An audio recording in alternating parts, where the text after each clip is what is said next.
Ohio everyone, in this video I'll be going over logistic regression. Logistic regression is used in binary classification. It will return the probability that a certain sample is part of a class or not. From there you'll need to decide the threshold of classification.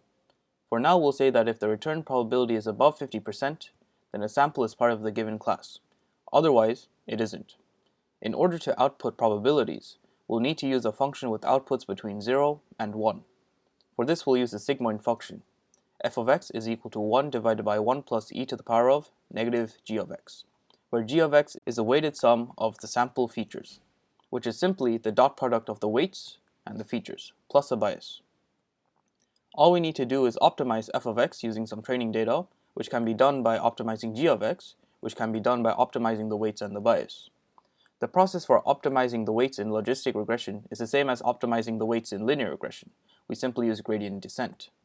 We calculate the derivative of the error function, update the weights and the bias by a proportional amount determined by the learning rate, and repeat.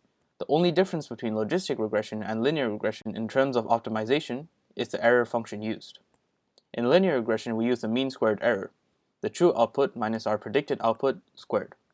When this error function is applied to a linear function, such as w dot x plus b, we get a parabolic error function. This means that when we use stochastic gradient descent to find the lowest error, we'll reach a global minimum error. However, when this error function is applied to our nonlinear sigmoid function, we'll obtain a graph like this. In this case, stochastic gradient descent can lead to a local minimum error, which might not be the global minimum error. This means we'll need to use a different error function, namely the cross-entropy cost function, where n here is the amount of samples. It looks complicated at first, but is rather intuitive once it's explored more deeply. We only have two true classifications or results, 0 and 1.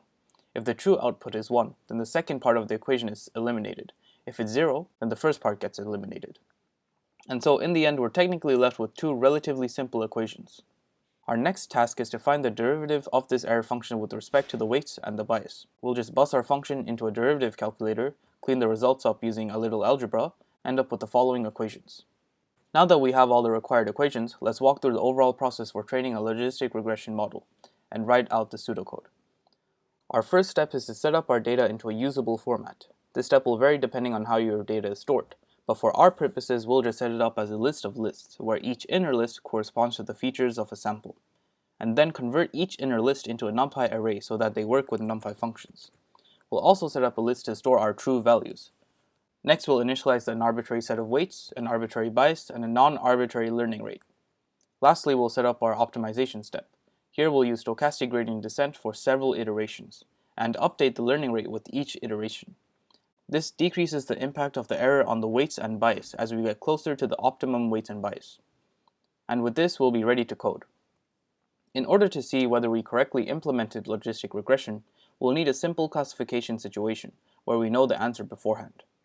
Let's say that we want to classify whether a bluefin tuna is a male or female based on its length. A result of 0 classifies the tuna as female. In other words, it has a 0% probability of being a male. And a result of 1 classifies the tuna as male. In other words, it has a 100% probability of being a male. From our extremely simple data, we can infer that if a tuna is longer than 3 meters, it's male, and otherwise, it's female. With all of the prep work finished, let's start coding.